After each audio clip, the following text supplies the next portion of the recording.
Welcome back, Cannonites, for some very exciting news. First of all, I'm sorry it's taken so long to dive into this. It really caught me off guard when it was announced, and I couldn't exactly react in real time as I would normally like to. Still, we're here now, and it kinda worked out for the better, I think? You'll see as we get into this. So, at the start of the month, a new Cannon Fodder article dropped, and along with reviewing some recent canon materials and revelations at that time, a new official title and release date for a Halo novel were given. A sequel to 2019's Halo Renegades, Halo Point of Light is again written by the masterful Kelly Gay and continues the story of Ryan Forge and her crew. If you haven't read Halo Renegades, there are spoilers for that book ahead, so turn back now if you don't want any. We good? Great. Let's start off with reading the description. August 2558. Ryan Forge was once defined by her relentless quest for hope amidst the refuse and wreckage of a post-Covenant War galaxy, years spent searching for family as much as fortune. But that was before Ryan and the crew of her salvager ship, Ace of Spades, encountered a powerful yet tragic being who forever altered their lives. This remnant from eons past, when the Forerunners once thrived, brought with it a revelation of ancient machinations and a shocking, brutal history. Unfortunately, the Ace crew also made a dire enemy of the Office of Naval Intelligence in the process, with that constant threat of capture and incarceration a very real possibility. Now, with tensions mounting and Oni forces closing in, Ryan and her companions commit to this being's very personal mission, unlocking untold secrets and even deadlier threats that have been hidden away for centuries from an unsuspecting universe. So in truth, there's not a whole lot to break down from this description, which isn't necessarily bad. It does a good job of doing what it's meant to do. Lead people into, and get them excited for, the story the book will tell. There is, however, plenty we can speculate on, based on where Halo Renegades left us, and what the cover art depicts.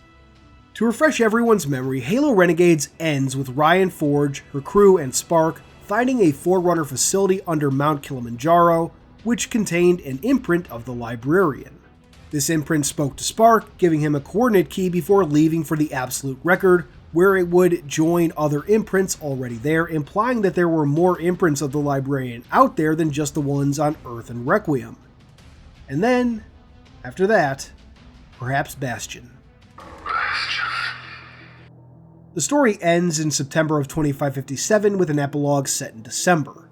Point of Light starts in August of 2558, 2 months or so before the rise of the Created, and it seems that the Ace crew have agreed to help Spark in his mission.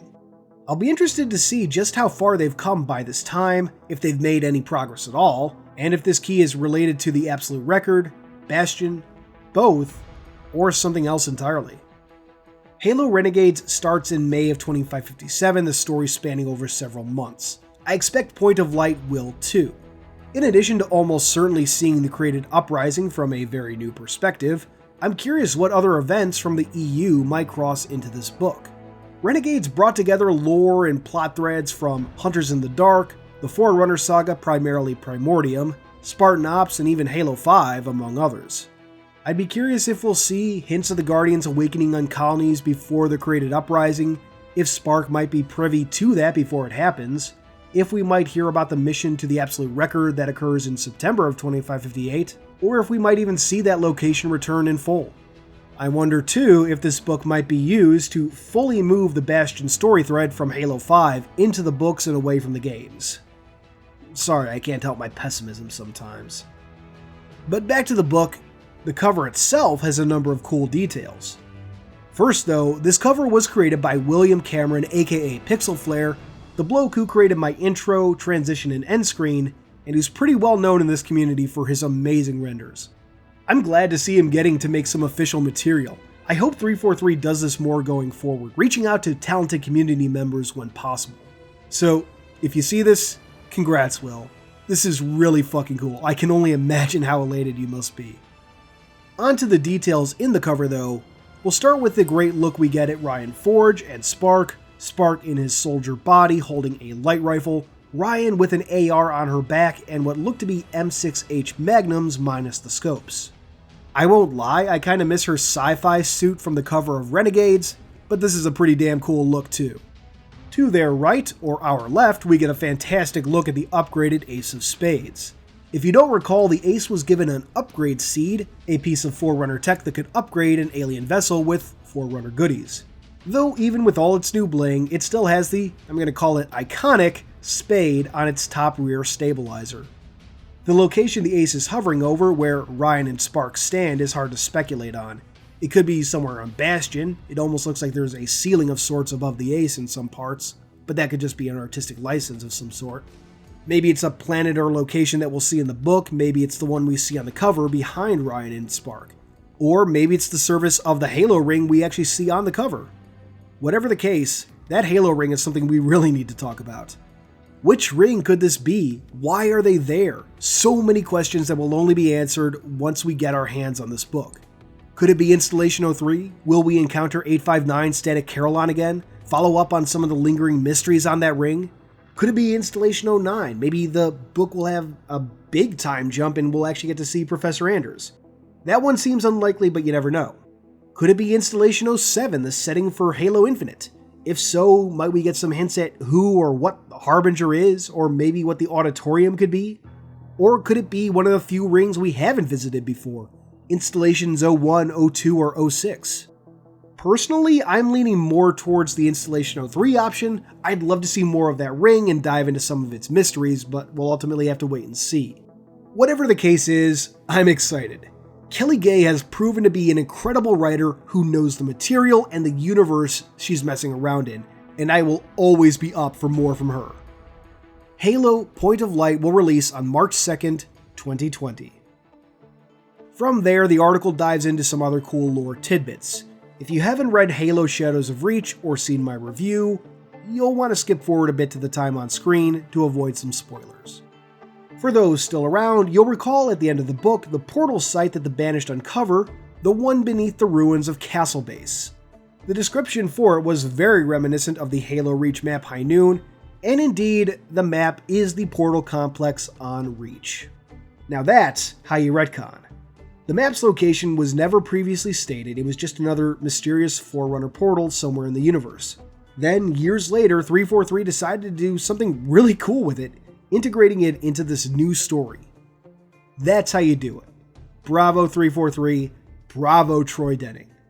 That's damn cool. And closing out the actual Cannon Fodder post is a highlight for the Oni Archives videos, which I've covered in detail here on this channel. If you haven't seen either the original videos or my breakdowns, I recommend both. Now, originally this is where the video would have ended, but there are a couple lore-relevant topics that I want to discuss before we go.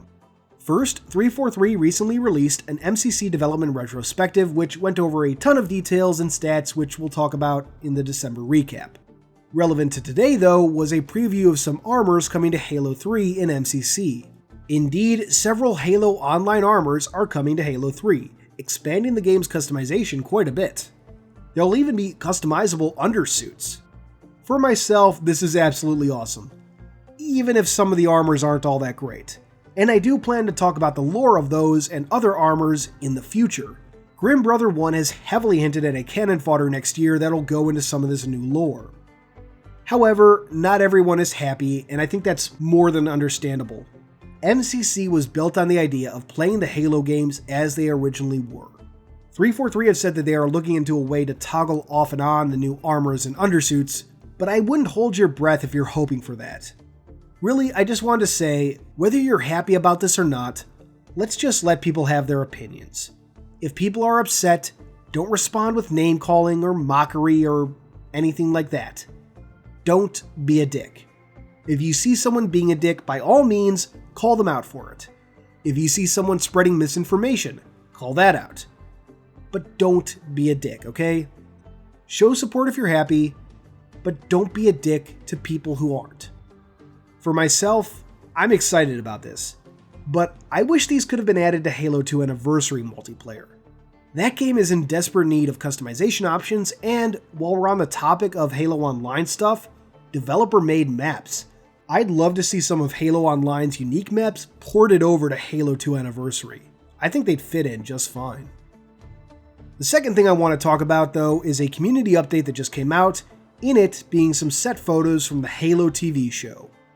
We have a Sangheili hand, which to me looks like it might be modeled off the Halo 4 or 5 Sangheili, but it's hard to say with any certainty. We got Jen Taylor on a set which looks very Forerunner to me, in particularly the kind of stone Forerunner architecture we see primarily in Halo 2 and Halo 2 Anniversary, or even something like Halo 3's map Sandtrap. We got a crate with 2549 on it, which further indicates that the show will be at least partially set towards the end of the war, though it could always be the case that parts of the show are set around or after 2549, with other parts set further in the past. And finally, we have a ton of BR-55s. Not much else to discuss there, but I thought it'd be fun to bring it up. And that concludes this Cannon Fodder Plus video. How do you feel about the new Halo Online armors coming to MCC? More importantly, how do you feel about this new Halo book? Let me know in the comments below. For me, March can't get here soon enough. Again, Kelly Gay has just knocked it out of the park with her previous stories, and I cannot wait to get more Ryan Forge in my life. That's all for today, though. Until next time, this has been Halo Canon. Thanks for watching, everyone.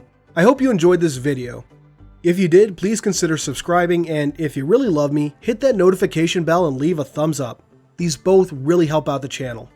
I wouldn't be where I am now without your views and support, so once again, thank you. Keep on being awesome, Cannonites.